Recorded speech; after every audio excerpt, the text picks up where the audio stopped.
Bank ఖాతాదారులు cyber మోసాలపై అప్రమత్తంగా ఉండాలని నెల్లూరు నగర 54వ division corporator Safia, Nellore rural MEO Abdul Hameed కోరారు.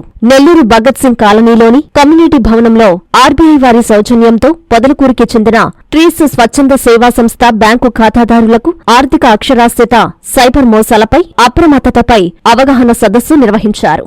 బ్యాంకు సేవలు, ఆర్థిక మోసాలపై అవగాహన కల్పించారు. ఈ కార్యక్రమంలో భాగంగా పలు రకాల బ్యాంకు పథకాలు, సేవలపై సంపూర్ణ అవగాహన కల్పిస్తూ ప్రదర్శించిన గోడపత్రికలు చూపరులను ఆకట్టుకున్నాయి. ఈ సందర్భంగా సఫియా, అబ్దుల్ హమీద్ మాట్లాడుతూ బ్యాంకు ప్రతినిధులమంటూ అపరిచితుల నుంచి వచ్చే మెసేజ్లు, ఫోన్ కాల్స్ కు స్పందించవద్దన్నారు. ఫోన్ కు వచ్చే ఓటీపీ, డెబిట్ కార్డుల పిన్, సివివి వంటి నెంబర్లు ఇతరులకు చెప్పవద్దన్నారు. అలాంటి గోప్యతా వివరాలను బ్యాంకులు అడగవని గుర్తించాలన్నారు. అనంతరం ట్రీస్ సేవా సంస్థ అధ్యక్షులు, కార్యదర్శులు నౌరాజ్, అహ్మద్ మాట్లాడారు. ఈ కార్యక్రమంలో 54వ డివిజన్ మైనారిటీ నాయకులు షేక్ ముజీర్, ట్రీస్ స్వచ్ఛంద సేవా సంస్థ coordinator Gayaz, source persons T Venkateswarlu, A Chandrasekhar, ఖాతాదారులు పాల్గొన్నారు.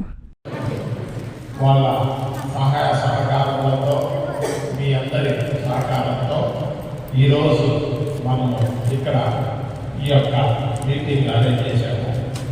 ఈ మీటింగ్లకు హాజరైనటువంటి మన గౌరవనీయులు 54వ డివిజన్ కార్పొరేటర్ గారైనటువంటి సత్యనారాయణ గారికి, మరియు వారి అత్తగారైనటువంటి ముజీబ్ గారికి, మా యొక్క గౌరవనీయులు జిల్లా మైనారిటీ అభివృద్ధి అధికారిగా పనిచేసి మరియు ప్రస్తుతము మీ యొక్క రూరల్ ఇక్కడ ఉండేటటువంటి స్కూల్స్కి ఎంఈఓగా నెల్లూరులో ప్రస్తుతం పనిచేస్తున్నటువంటి అబ్దుల్ హమీద్ గారికి, అలాగే మనకు ఈరోజు వీటి గురించి మీకు అవగాహన కల్పించడానికి వచ్చినటువంటి రీసోర్స్ పర్సన్ మొదలు వెంకటేశ్వర గారికి, మరియు Vignan junior college degree college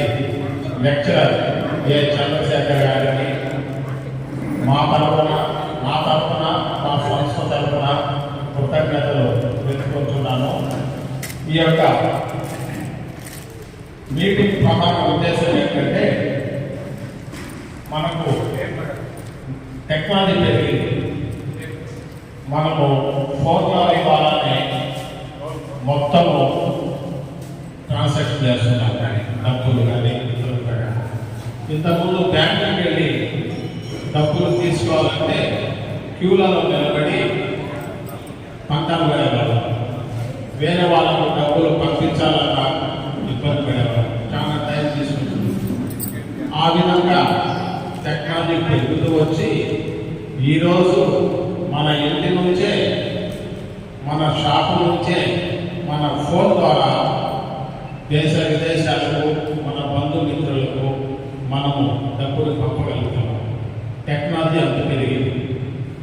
టెక్నాలజీతో పాటు నేరాలు కూడా పెరిగాయి. మనము ఎంతైతే టెక్నాలజీ పెరుగుతుందో అవతలి వాళ్ళు మన యొక్క డబ్బును తస్కరించడానికి, దొంగలించడానికి, మనల్ని మోసం చేయడానికి వాళ్ళు అంత టెక్నాలజీని ఉపయోగించి, మీరు ఎస్బీఐ యోనో యాప్ వాడుతున్నారు, మీకు 8,492 రూపాయలు డబ్బులు వచ్చాయి. మీరు వెంటనే బ్యాంక్ సంబంధించి రిజర్వ్ బ్యాంక్ వాళ్ళ సూచన వాళ్ళు ఈ బ్యాంకుల మీద అవగాహన కల్పించడానికి వచ్చారు. నేను స్కూళ్ళల్లో విద్యుత్ పిల్లలకు చెప్తున్నాను, ముఖ్యంగా కొత్త విషయాలు నేర్చుకోవాలి. ఆ నేర్చుకునే దాంట్లోనే మీరు, మీ అమ్మ నాయన ఉన్నారు కదా, వాళ్ళకంటే తక్కువ స్థాయిలో ఉండకుండా గొప్ప స్థాయిలో ఎదగాలంటే మీరు ఎలా వెళ్ళగాలి, ఏం చేయాలి, సమయాన్ని ఎలా సద్వినియోగం చేసుకోవాలి ఇవన్నీ చెప్తుంటారు. అలాగే ఇక్కడ మీరు చాలా మంది వచ్చినారు కాబట్టి ఈ ఆర్థిక సంబంధించిన విషయాల్లో నాకు నా చిన్నప్పుడు చిన్న కథ గుర్తుకు వస్తుంది.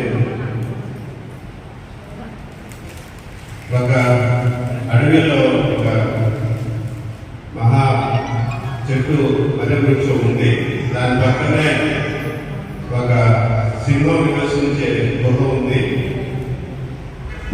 ఈ వృక్షం మీద ఎన్నో రకాల వందల రకాల పక్షులు నివసిస్తూ ఉంటాయి. ఒకరోజు అనుకోకుండా ఆ సింహానికి ఒక ఆలోచన వస్తుంది. నేను అడవికి రాదు కదా, నేనేది అడవిలోకి పోయి జంతువులు వెంటాడేది, పరిగెత్తేది, కష్టపడేది, నా స్థాయికి నేను కష్టపడటం కరెక్ట్ కాదు అని భీష్మించి కూర్చునేటప్పటికి ఒక 4 రోజులకి ఆకలితో నీరసంగా అయిన తర్వాత ఇంకా గత్యంతరం లేక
ఇంట్లో ఎవరు చేస్తారంటే 18 నుంచి 50 ఏళ్ళ లోపు వాళ్ళంతా కూడా చేయవచ్చు.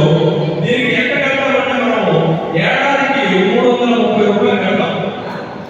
మనకి 2 సంవత్సరాల పాటు మనకి 2 లక్షల రూపాయల జీవిత బీమా లభిస్తుంది.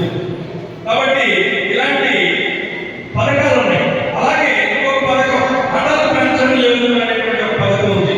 ఈ పథకం ఏంటంటే 18 నుంచి 40 సంవత్సరాల వాళ్ళు నెలకి మనకి 50 సంవత్సరాల తర్వాత 1000 నుంచి 5000 వరకు మనకి పెన్షన్ ఇస్తుంది అన్నమాట.